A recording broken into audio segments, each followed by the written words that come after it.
Senhoras e senhores, queridas amigas, queridos irmãos, boa noite para todos. Com muita alegria, estamos iniciando a transmissão da noite, endereçando a todos um abraço fraterno. Eu, Carlos Alberto Braga, falando aqui de Belo Horizonte, capital das Minas Gerais. Nesse momento, convido a todos para nos acompanhar na oração que dará por início às atividades da noite.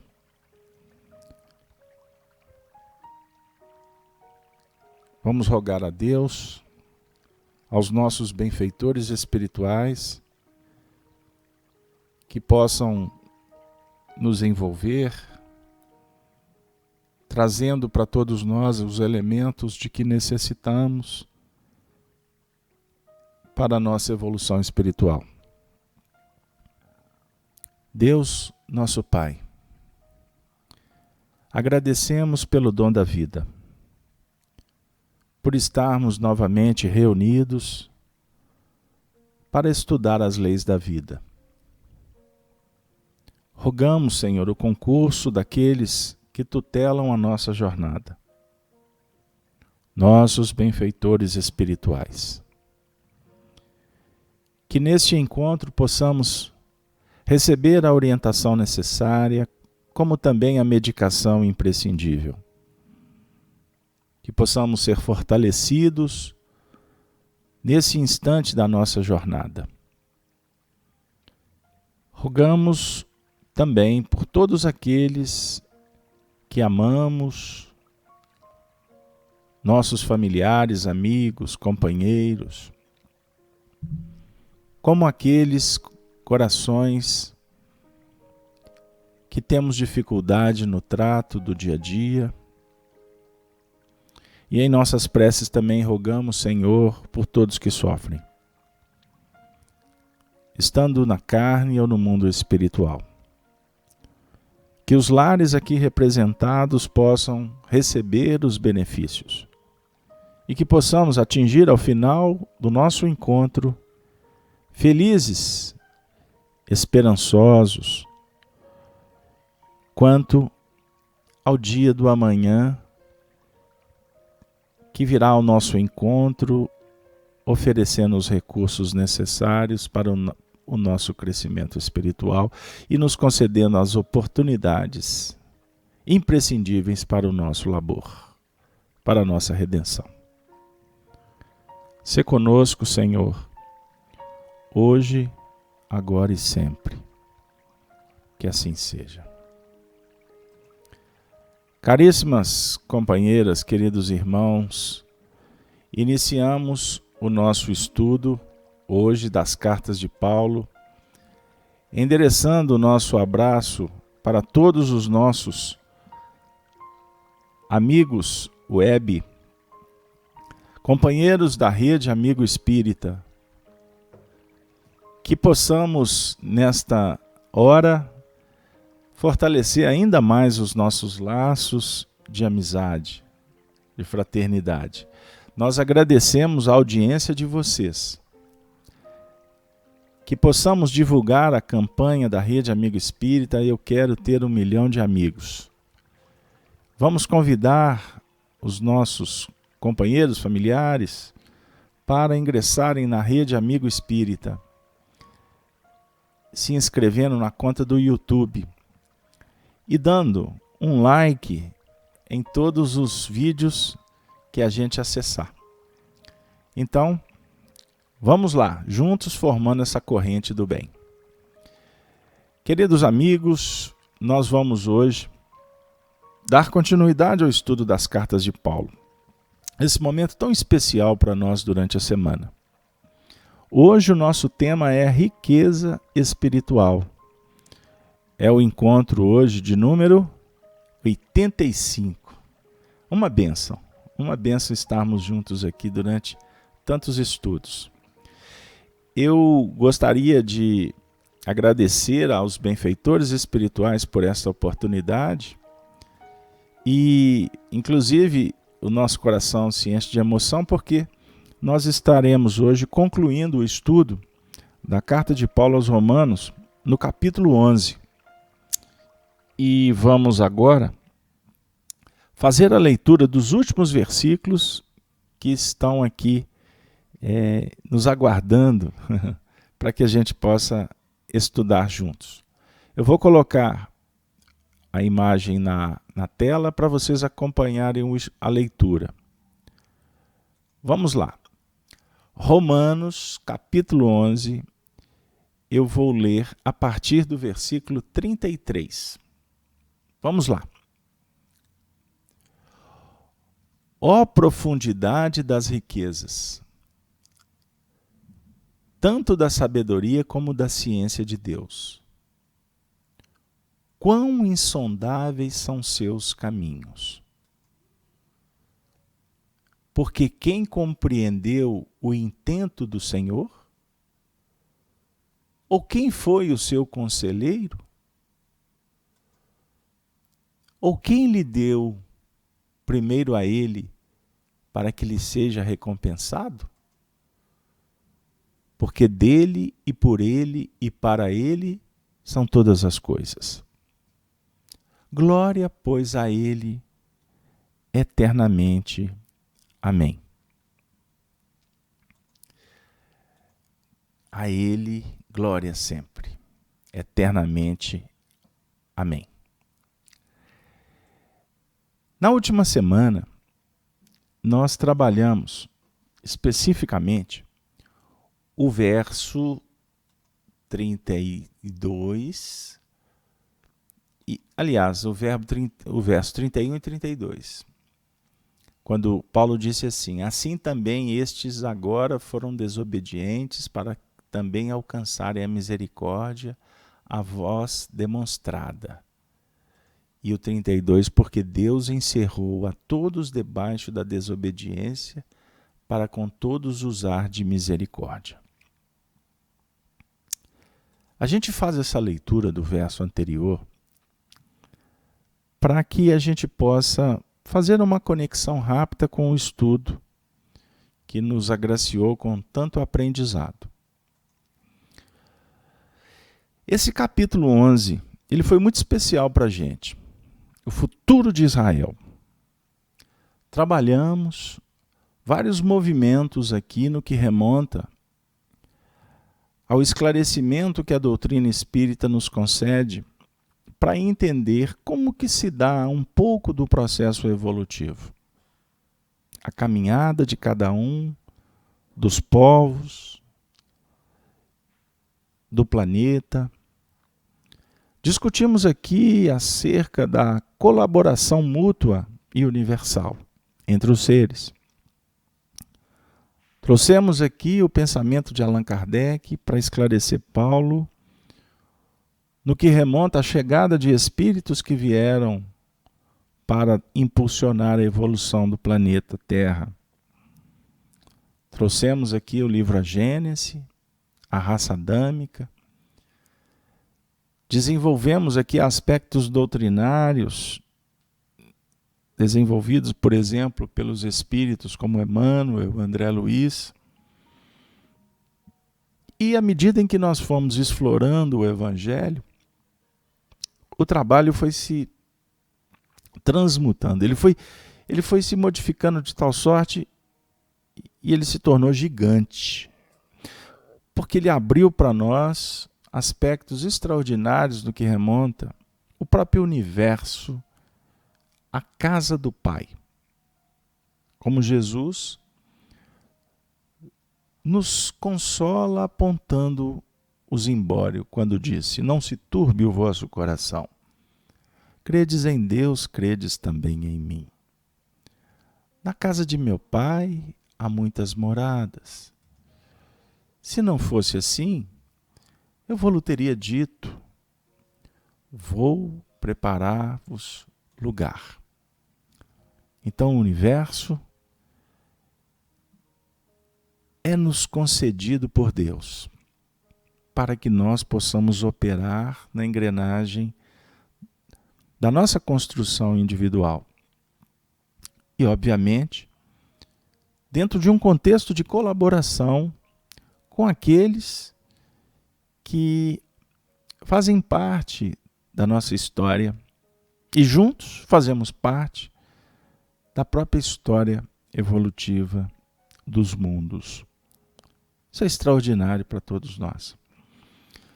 Falamos da enxertia divina, discutimos aqui o processo da interação entre as mentes, as influências espirituais, no que remonta ao superior auxiliando ao inferior.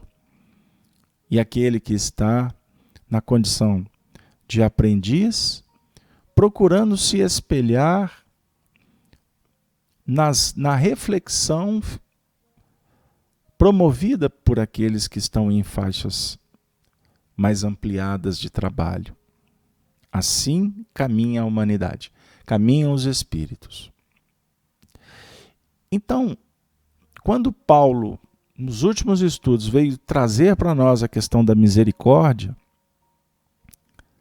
o texto nos tocou profundamente, porque o assunto providência divina, que Allan Kardec desenvolve junto com os espíritos superiores na codificação espírita, como por exemplo no livro A Gênese, deveria ser por nós estudado permanentemente, para que a gente possa chegar em pontos ainda não observados, não alcançados. Porque nós temos ainda um pouco de dificuldade de entender como que funciona o mecanismo da evolução e o atendimento às nossas necessidades. Deus, para nós, é incompreensível. Nos falta sentido, ensina a doutrina espírita. Então nós estamos aqui para estudar a matéria espiritual, estudar o espírito, a psicologia do psiquismo. Isso para nós é o tema central do espiritismo. Porque estudando a obra, nós vamos encontrando sentido para entrar numa relação com aquele que é o Criador de todas as coisas. Deus para nós ainda funciona como aquele pai ou um senhor para outros que determina, que julga, que premia, que condena. E na verdade, nós estamos descobrindo em Espiritismo que quanto mais atrasado, quanto mais primitivo é o espírito, mais necessitado ele se encontra dos impactos determinantes para a sua evolução que vem de fora para dentro.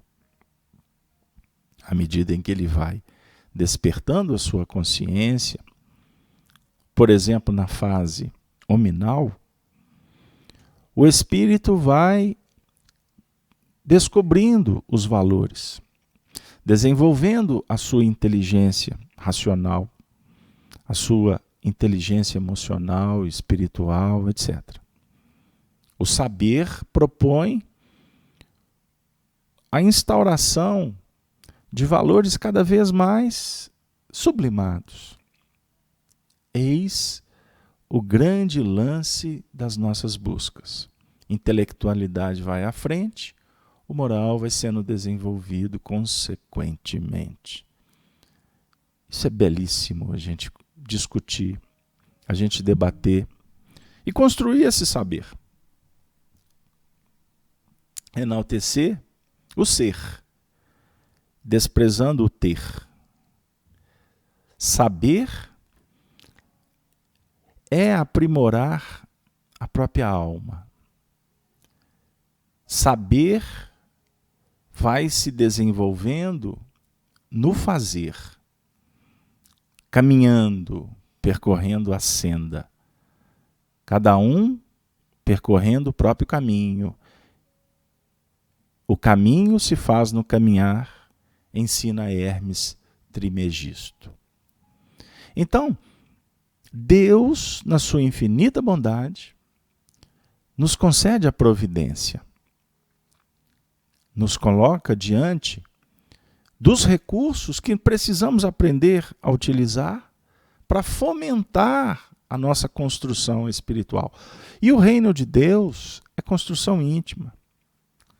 A lei divina que está esculpida na nossa consciência, e estamos descobrindo-a. Não é o que Kardec propõe com os espíritos superiores na questão 621 do Livro dos Espíritos? Então nós podemos dizer que a lei universal está dentro da gente. Porque nós é que estamos instituindo, instaurando, fixando ela dentro da gente. Então, no reino inferior, o que rege é a lei do instinto. No campo da sublimação espiritual, esse instinto primitivo vai se transformar num piso de elaboração mental em bases sublimadas no grande futuro. A ação consciente hoje, metabolizada, analisada, deduzida, como queiram, ela vai, repetida, se tornar o instinto do amanhã. O que é consciente hoje? Repetindo, instaurando hábitos. O hábito vai definir os reflexos no futuro. Esses reflexos é que vão nos impulsionar para frente. Este instinto, portanto, é a nossa lei. E nós até hoje estamos querendo buscar essa lei lá fora. E por consequência, Deus vai estar em algum lugar, menos dentro da gente. Riqueza espiritual. É o convite de Jesus para que nós possamos conquistar, fomentar, agigantá-la dentro da gente. E a riqueza espiritual, os valores, as virtudes, ninguém pode tirar de você. Conquista espiritual, nem a traça, nem o ladrão vão trazer problemas. Porque já é conquista. Então, queridos amigos, nós fizemos questão de ficar mais um pouquinho com Paulo de Tarso, nessa carta aos Romanos, nesse capítulo 11, nesses últimos versículos, para que a gente possa saborear mais um pouquinho. Saborear mais um pouquinho, porque o Paulo vai fazer um cântico, um hino de adoração. Esse hino de adoração, ele vem para nós aqui como um reconhecimento. A gratidão é o êxtase, é o clímax, que o espírito atinge, conquista, estabelece, a partir do instante em que as suas conquistas vão lhe projetando para se tornar unigênito com Deus. Um com Deus. Antes servos, ensina Paulo. Mas o servo é a condição transitória. É aquele que serve. Serve porque ainda não tem condições de promover. Então ele atende o chamamento do Senhor. Agora, quando ele se faz filho, ele já começa a operar como aquele que herda os dons. Ele já concebe, ele já entende, ele já sente-se como filho, que opera com alegria, não mais com sacrifício, não mais como dentro daqueles planos de obrigação. Não, é espontaneidade. Aí ele vai chegar nessa condição de se tornar unigênito. Unigênito com Deus. Um com Deus. Um com Deus. Eu e o Pai somos um, afirmou Jesus. Então Paulo diz assim, nesse hino, ó profundidade das riquezas, tanto da sabedoria como da ciência de Deus. Então aqui, em doutrina espírita, a gente aprende com Kardec a questão da sabedoria, a questão da ciência, a questão do amor, o amor operacionalizado. Emmanuel pinça estes conceitos de Kardec, poetiza e fala de uma asa, de duas asas, razão, sentimento. Esta é a grande riqueza de Deus que nós estamos herdando. Somos espíritos ainda que estamos numa condição de evolução ainda sob os impactos da vida. Mas como espíritos da terceira ordem, já nos impulsionamos nós mesmos para nos graduar. Esse é o despertamento. Então o Rafael pergunta aqui, se um espírito que ele cita no chat é um espírito de terceira ordem. Rafael, eu tenho que pensar na minha condição. A referência nossa de espírito puro é Jesus. A posição que os espíritos ocupam, nós temos por intuição, nós deduzimos algumas questões. Mas o que é muito importante é nós focarmos no nosso trabalho. Nos descobrir como filhos, como espíritos aprendizes, que estamos no caminho. Por isso é que o Paulo fala, quão insondáveis são os seus caminhos. Porque a sabedoria, a ciência, vai nos mostrando, vai definindo um grau de segurança a partir das conquistas pessoais. E quanto mais se conquista, quanto mais se gradua, quanto mais riqueza, quanto mais, um tanto mais felicidade. Segurança e paz. E naturalmente, as virtudes vão se implementando e favorecendo para que caminhemos mais. As virtudes libertam, enquanto os vícios aprisionam. E nós estamos na Terra para vencer. O que aprisiona? Abrir a cadeia. Descobrir onde que está a chave para soltar a algema. A algema. Então esse texto, do versículo 33, aponta para nós uma reflexão muito legal. Muito legal. Quão insondáveis são os seus juízos e quão inescrutáveis os seus caminhos.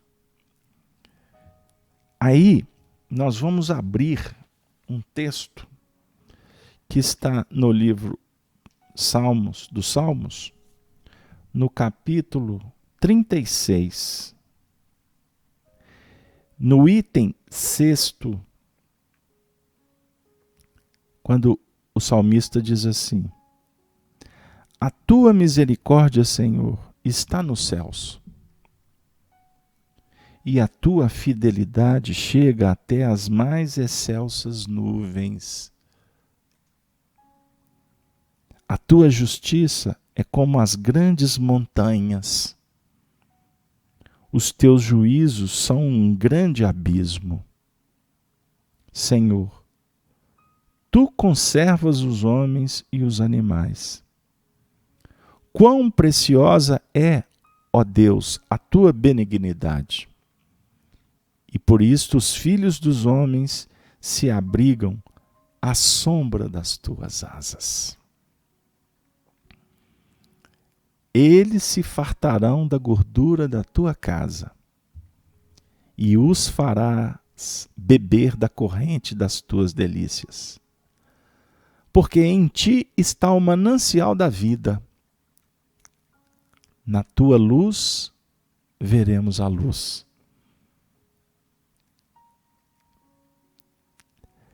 Na tua luz, olha que extraordinário.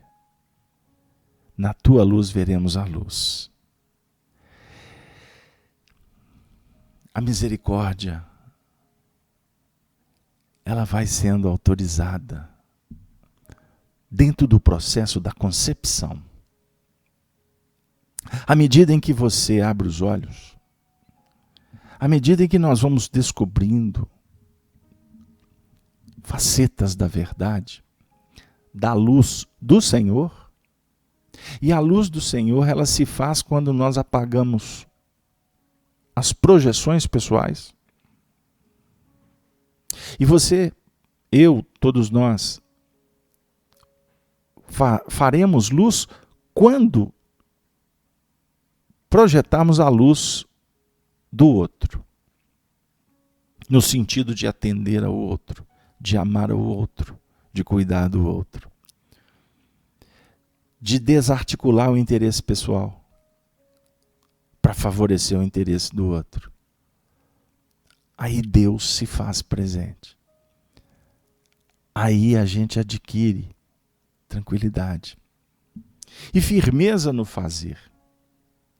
Eu não posso aqui ficar destrinchando o livro Salmos, porque senão a gente desvia, porque tem muita riqueza aqui.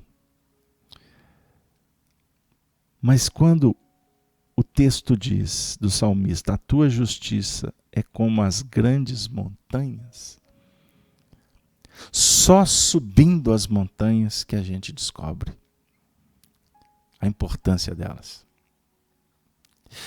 Principalmente porque elas favorecem para que a gente possa ver ao longe o vale, o horizonte, as estrelas. Agora, para subir ao monte, é necessário, então, criar um planejamento operacional que vai nos convidar a renunciar, a se sacrificar, a se preparar. É a vida, em todos os seus sentidos. Então nós estamos na sociedade discutindo isto, em todos os setores. Mas uma sociedade materialista, a conversa é limitada, temporal, cíclica.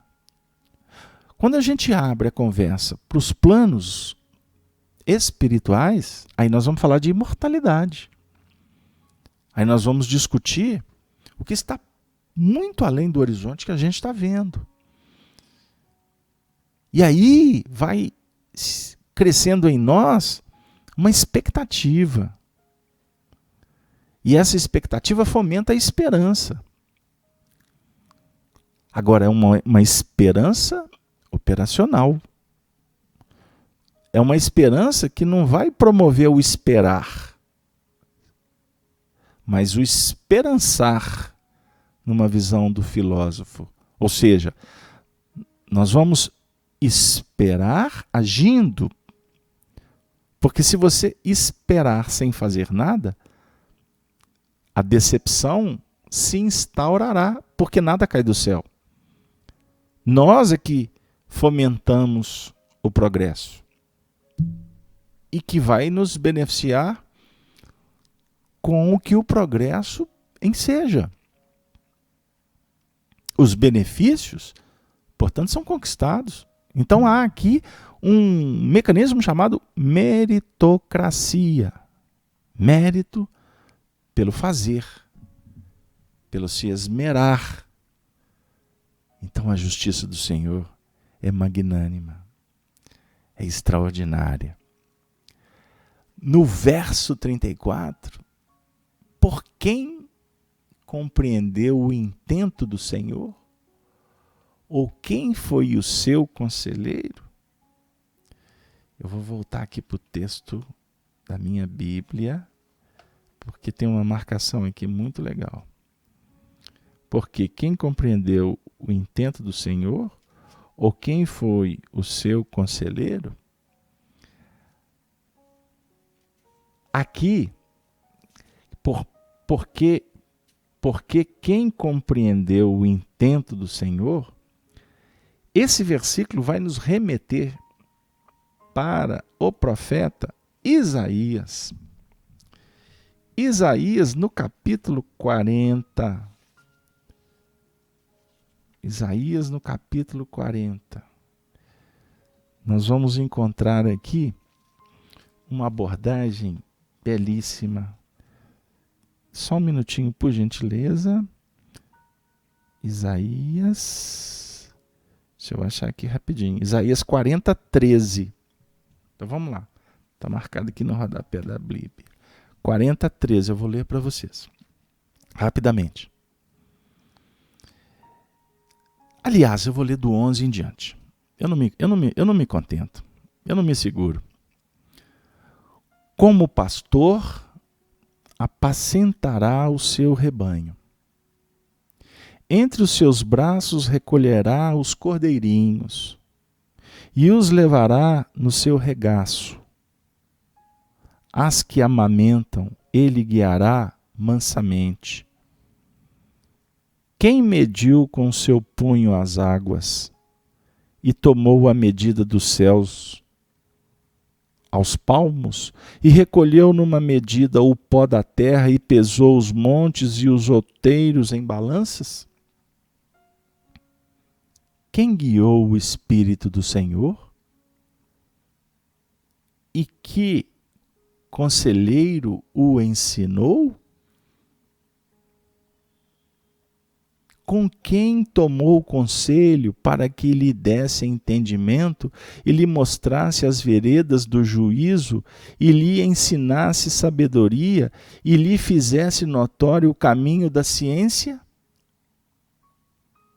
Eis que as nações são consideradas por ele como a gota num balde e como o pó miúdo das balanças. Eis que lança por aí as ilhas como a uma coisa pequeniníssima. E aí Isaías vai dizendo assim, lá no final: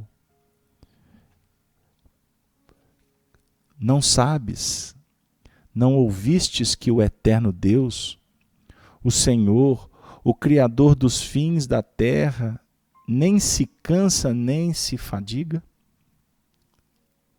Não há esquadrinhação do seu entendimento. Dá esforço ao cansado e multiplica as forças ao que não tem nenhum vigor. Os jovens se cansarão e se fatigarão, e os mancebos certamente cairão. Conclui Isaías: mas os que esperam no Senhor renovarão as suas forças. Subirão com asas como águias. Correrão e não se cansarão. Caminharão e não se fatigarão.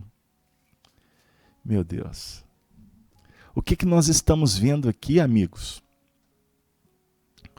Paulo de Tarso está citando Salmo no versículo 33 e no versículo 34 ele está citando Isaías no capítulo 40. Ou quem lhe deu primeiro a ele para que lhe seja recompensado? Paulo conclui dizendo assim, inspirado pelos textos, pelos Espíritos, pelo Senhor. Porque dele e por ele e para ele são todas as coisas. Glória, pois, a ele eternamente. Isso é um hino. Isso é um cântico. O cântico glorifica. O cântico propõe a humildade reconhecida, amorosa, é o êxtase. É quando se atinge o pináculo, a culminância. Eu pergunto para vocês, nós temos procurado compreender a vida e agir para que possamos adquirir a sabedoria para operar em busca da luz do Senhor?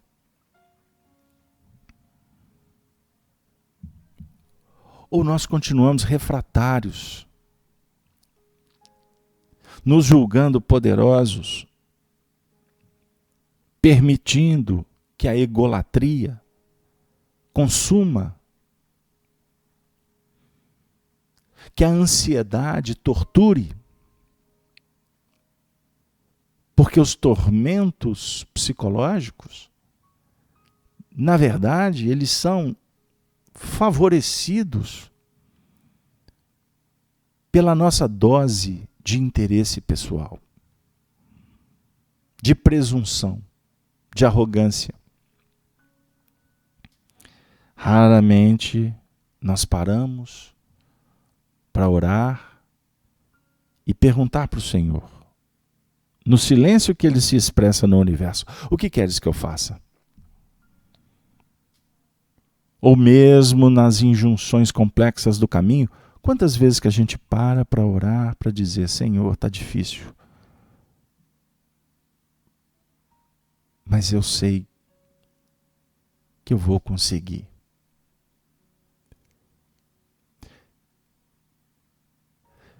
Vamos pensar, queridos amigos, porque a filosofia é o caminho, diz Emmanuel. Mas o amor é que é luz. O amor é luz. Isaías está falando aqui para nos movimentarmos na luz do Senhor. Não é na nossa luz, é na luz do Senhor. É na luz maior. Porque se nós movimentarmos na própria luz, no seu sentido de ficar apoiados apenas na conquista, no que já está definido, nós estancamos o universo, nós coagulamos os princípios que podem nos nortear. É diferente quando você diz assim, e agora, Senhor, o que queres? Eu descanso a minha cabeça, que bom, Senhor, mas o que queres? O que devo fazer? O que devo analisar? Qual livro que eu preciso pesquisar? Qual coração que eu tenho que abençoar?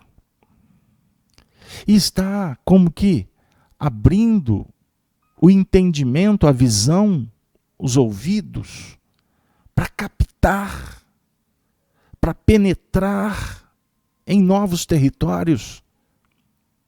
Então, se eu ficar preocupado com em que condição que eu estou, apenas eu posso me vangloriar de ter feito alguma coisa, eu posso até me sentir ineficiente ou inábil, mas continuarei sentado à beira do caminho. A questão é movimentar, minha amiga, meu amigo, em busca da riqueza dos céus. Porque providência divina já está constatada para todos nós. Isto é fato. Você nasceu por causa da providência. Você deu os primeiros passos por causa da providência. Quantas coisas na sua vida foi possível por causa da providência? Agora tu que tem que tomar providência.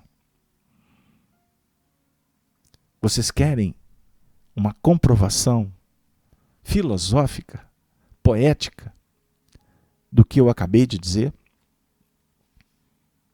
Emmanuel, o benfeitor espiritual, através da mediunidade de Chico Xavier, no livro Justiça Divina, na lição Divino Amparo, Emmanuel diz assim: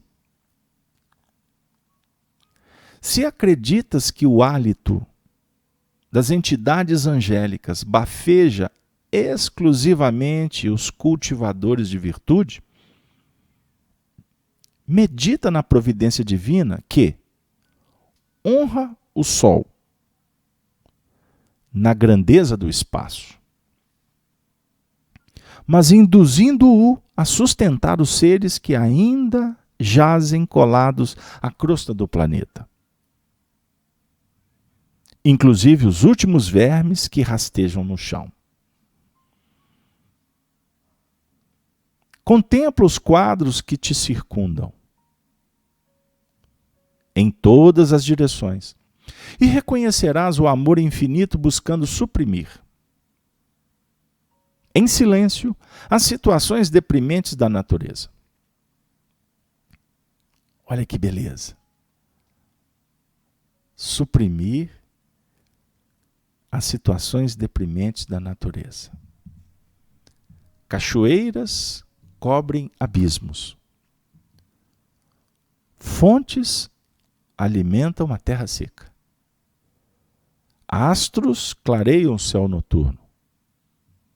Flores valorizam espinheirais.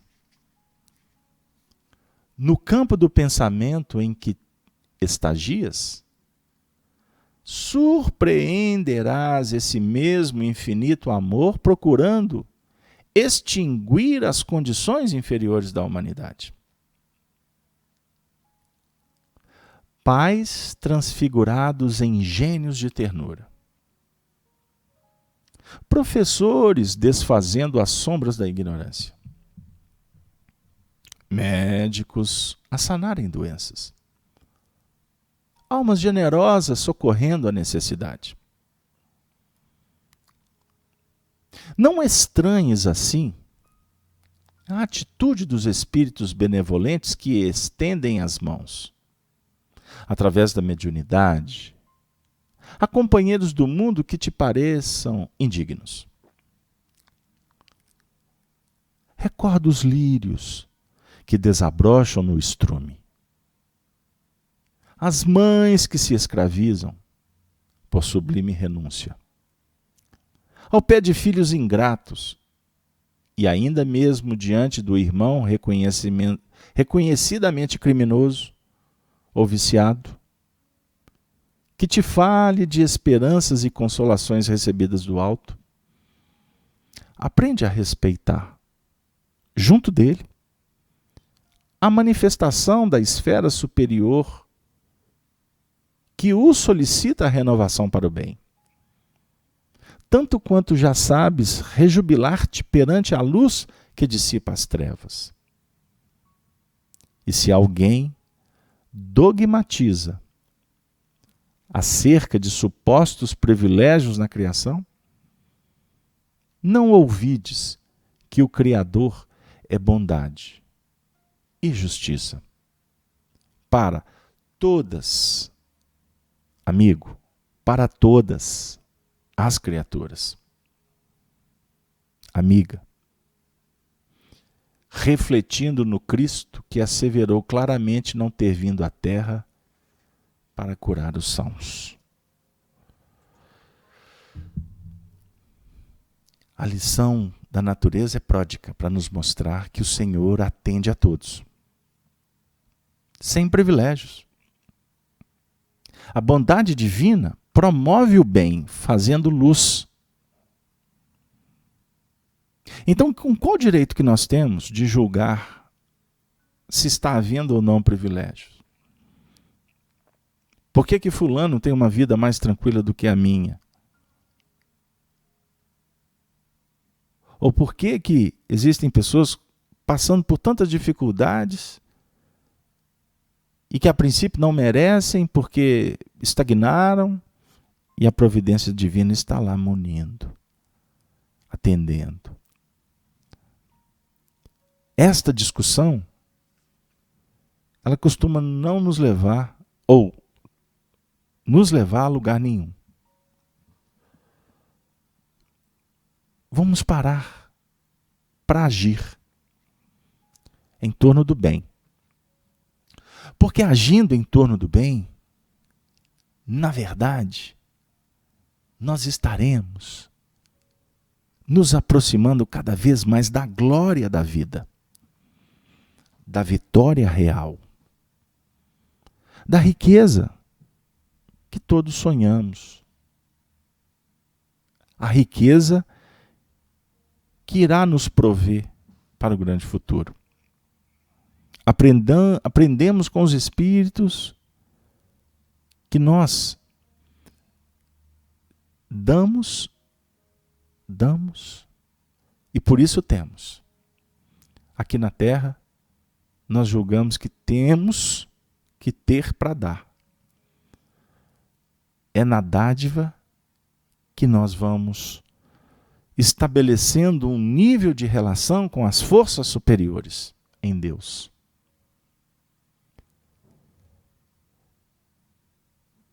Não há, portanto, privilégios. A conquista é pessoal e intransferível.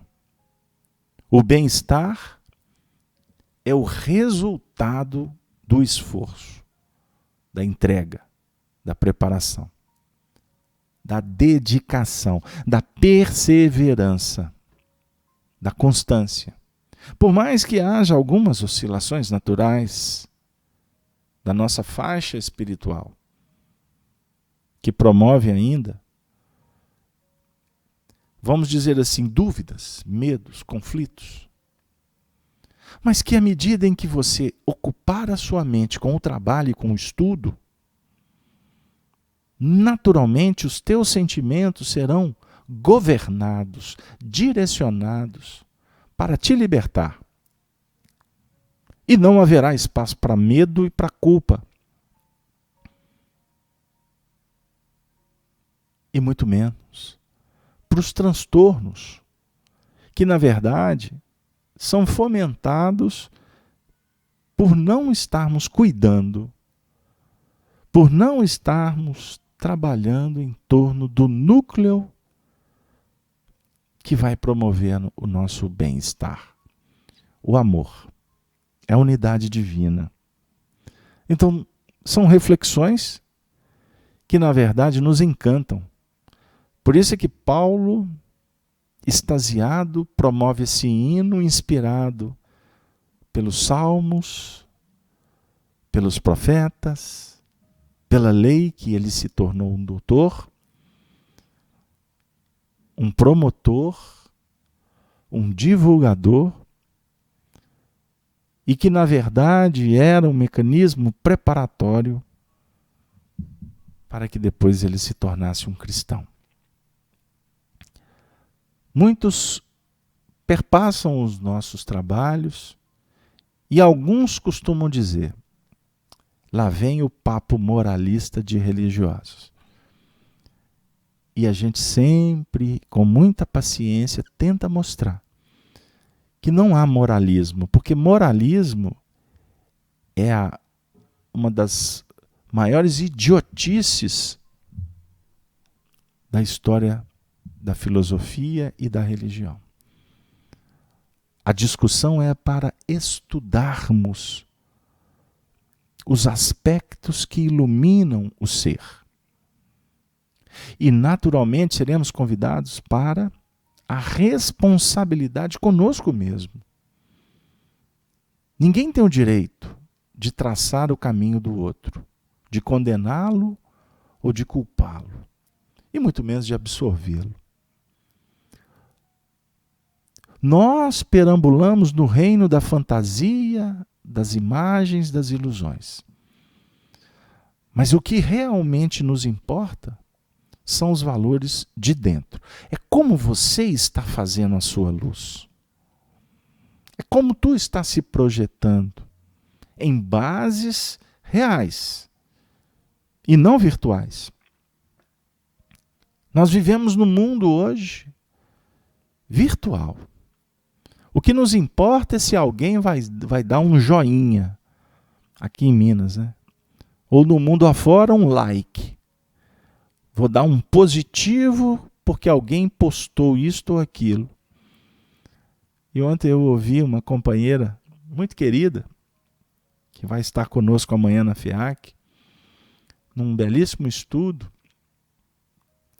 a nossa querida Iraci, lá do Rio de Janeiro, e ela, numa expressão muito feliz, disse assim: se a gente for pensar bem, na internet a gente vive no mundo do fake. E eu dei razão para ela. Fake, na verdade, é a palavra mentira, né? A gente vive num mundo de mentiras.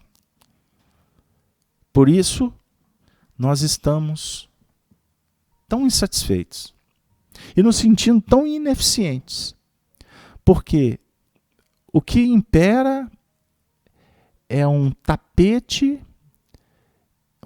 mágico que a gente quer viajar por cima dele, numa terra encantada, favorecido por tudo aquilo que nos tire os problemas, sendo que, na verdade, a internet é apenas um convite para que a gente possa buscar elementos informativos, aproximar um pouco as distâncias, mas a gente não pode abrir mão da relação, da interação olho no olho, da vivência, da relação entre os seres. Isto é que vai promover a nossa evolução. E a opinião do outro, ela não vai te trazer pobreza ou riqueza. Numa relação, ela pode ser uma indicativa. Mas na internet, grande parte das opiniões são fraudulentas. Ou se apoiam em verdades. Mas a gente nunca sabe exatamente o que está por trás daquele joinha, ou daquela like, ou daquele positivo. Porque costuma o indivíduo dar dano positivo, mas no fundo ele quer falar o contrário. Mas dá o positivo, o like, para você ficar, para ficar bem socialmente. Você não está vendo as expressões, você não está se relacionando. Então, o que te importa? O que vale, meu amigo, é você estar fazendo e você a verificar se o que você está fazendo está te alimentando mesmo. Se está promovendo em você crescimento. Se é um trabalho que está te fomentando paz de consciência. O nosso debate com Paulo de Tarso à luz do Espiritismo é um momento muito especial para todos nós. Eu agradeço a audiência, a presença de vocês, porque a gente vai vendo no chat, nos números que se expressam, que nós estamos fomentando, nós estamos criando uma comunidade de amigos. É muito bom poder ler o nome de vocês aí, da Raquel, da Kátia, do Vanderly, do Walter, né? Da Ana Cláudia, da Anitta, a Helena daqui a pouco aparece aqui, o João, né? O José Francisco Maranhão, a Rafaele Pimentel, a Ana Maria Cordeiro, Celso Marques, a professora Marinalva, gostei, viu, Marinalva? A Núzia, agora eu estou conseguindo identificar aqui a Ângela, está sempre conosco também. Olha que beleza, todos vocês. E eu gostaria de abraçar a Alice Pinto. A Alice chegou aqui, já era 18h30, viu, Alice? Parabéns, você está conosco aí, sintonizada aí há muito tempo. E a Regina também, Regina Lazzarini, está aqui desde cedo conosco, nos preparativos, vibrando em prece, para que o trabalho atinja os seus objetivos e a gente consiga criar esse bate-papo tão amigo, essa troca de experiência tão produtiva, que vai nos aproximando cada vez mais da essência do Evangelho, da real doutrina espírita, da doutrina espírita filosófica, da doutrina espírita que apresenta ângulos de ciência para a gente, do debate, da mediunidade, dos recursos que a ciência do mundo pode nos oferecer para nos ajudar a crescer intimamente. Não é? Então o Espiritismo tem o ângulo da filosofia, do debate, da dúvida, do questionamento de onde viemos, para onde vamos, do debate filosófico quanto às questões morais, mas aquela filosofia que proporciona autonomia e não prisão. Prisão, nós estamos querendo nos livrar dela. Foi o absolutismo religioso, intolerante, radical, ortodoxo. Isso não é espiritismo. Espiritismo não promove culpa para ninguém. Espiritismo não vai colocar ninguém no umbral, no quinto dos infernos. Isso não é espiritismo. Do mesmo jeito que o espiritismo não é religião no sentido como nós estamos acostumados, como a nossa mente foi fomentada a pensar. O espiritismo místico, aonde os centros espíritas se transformam em verdadeiras igrejas, com todos os paramentos para não deixar a desejar. O centro espírita é um laboratório, é uma casa que se transforma em hospital, porque vamos acolher a quem está sofrendo.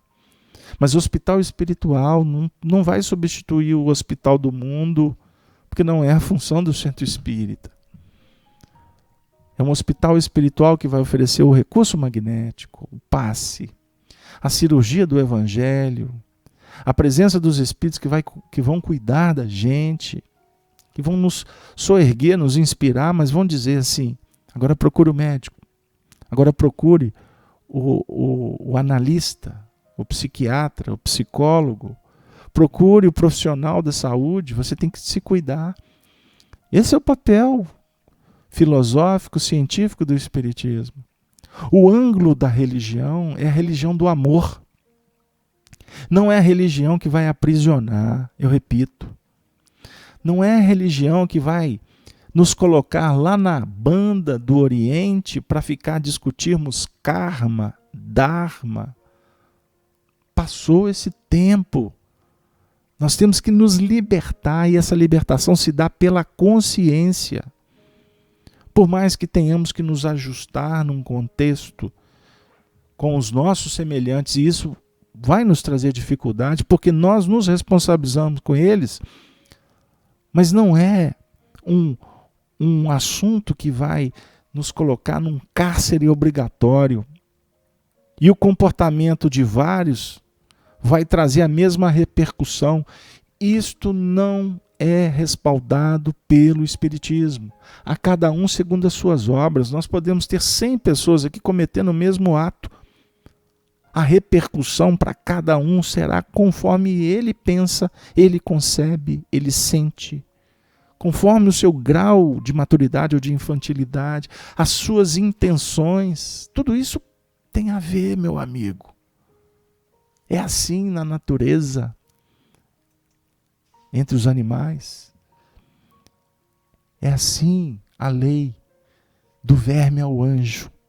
O universo é um organismo. Quem fala isso é Allan Kardec. O universo é um organismo pulsante.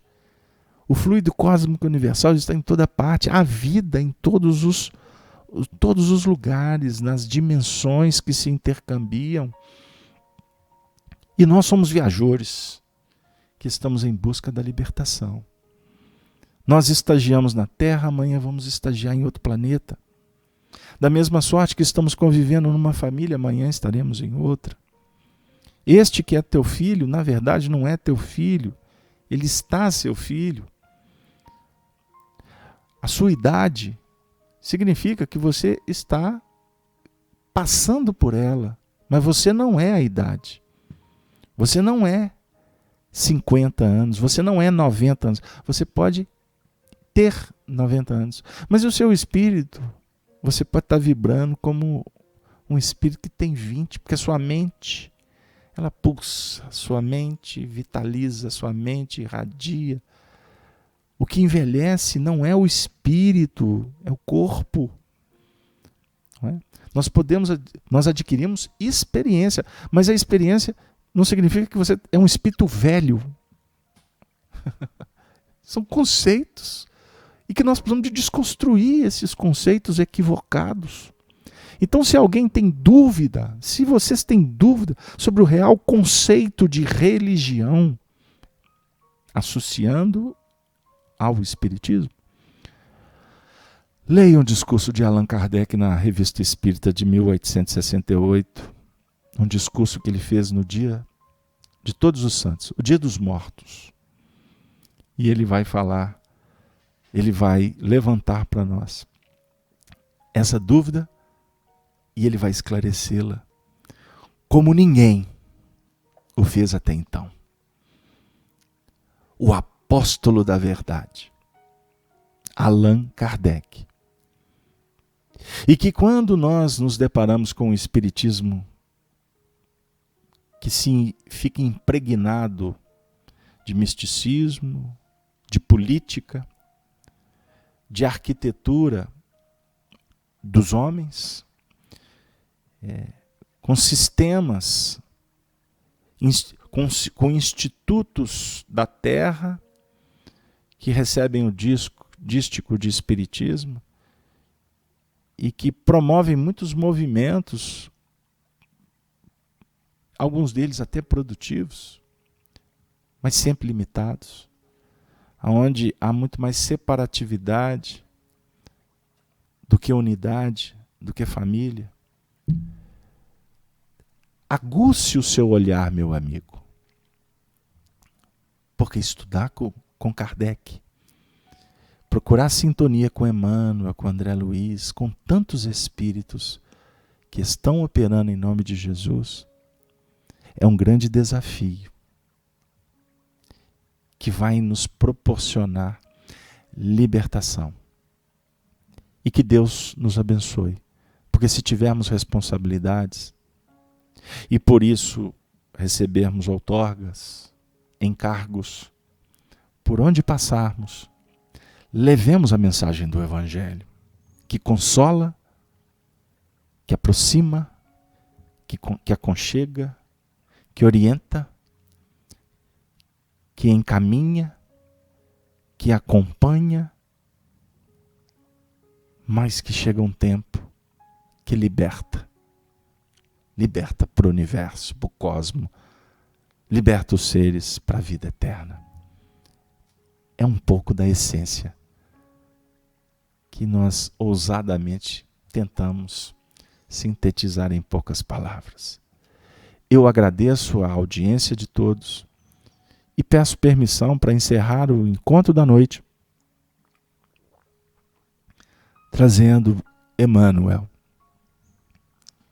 o benfeitor do Brasil, o primeiro evangelizador que pisou nessa terra e permanece conosco no mundo espiritual, hoje ao lado de Chico, de tantos espíritos abalizados, nos incentivando a estudar Kardec e viver Jesus. Emmanuel, no livro Ceifa de Luz, na lição 11, intitulada A Riqueza Real, promoverá as reflexões finais do nosso encontro de hoje. Porque o meu Deus, segundo as suas riquezas, suprirá todas as vossas necessidades. Filipenses 4,19. Cada criatura transporta em si mesma os valores que amealha na vida.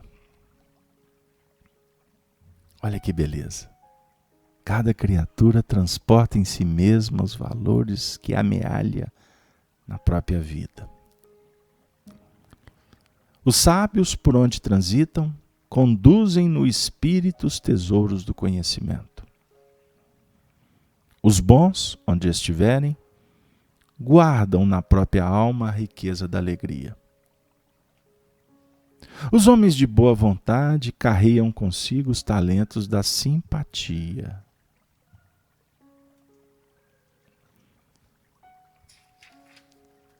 As pessoas sinceras ocultam na própria personalidade a beleza espiritual. Os filhos da boa-fé cultivam as flores da esperança. Os companheiros da coragem irradiam de si mesmos a energia do bom ânimo. As almas resignadas e valorosas se enriquecem com os dons da experiência. Os obreiros da caridade são intérpretes da vida superior. A riqueza real é atributo da alma eterna e permanece incorruptível naquele que a conquistou. Por isso mesmo, reconhecemos que o ouro, a fama, o poder e a autoridade entre os homens são meras expressões de destaque efêmero, valendo por instrumentos de serviço da alma no estágio das reencarnações.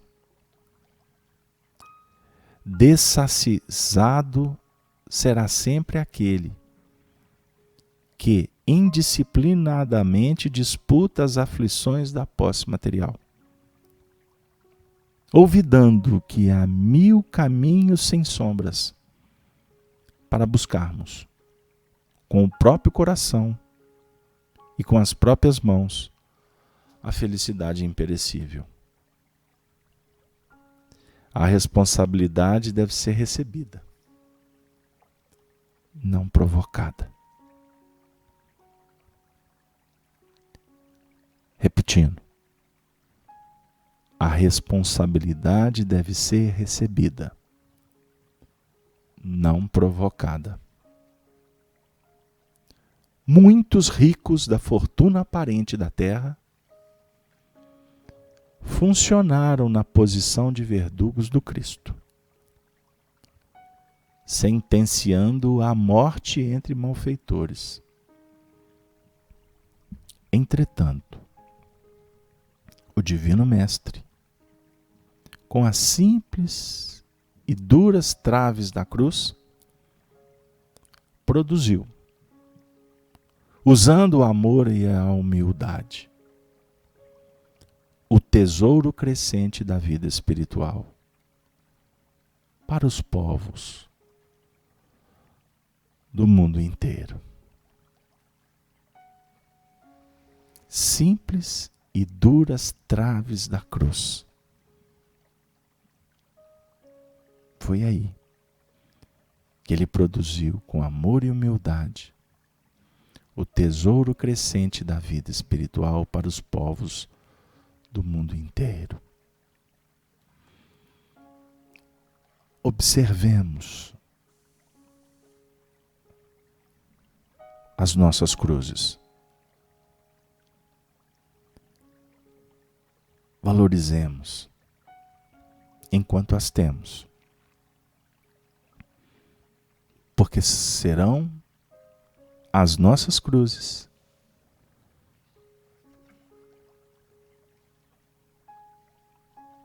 que produzirão o tesouro de que tanto necessitamos para a glória da imortalidade.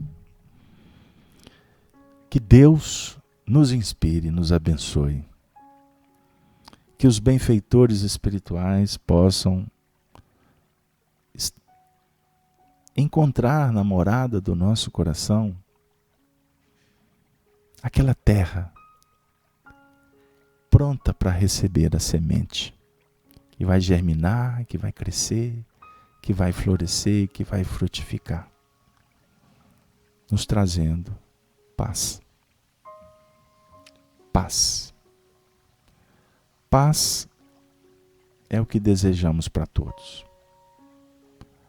Agradecemos a audiência de todos os membros da Rede Amigo Espírita, convidando vocês para trazer outros companheiros e se cadastrarem, porque nós queremos 1 milhão de amigos.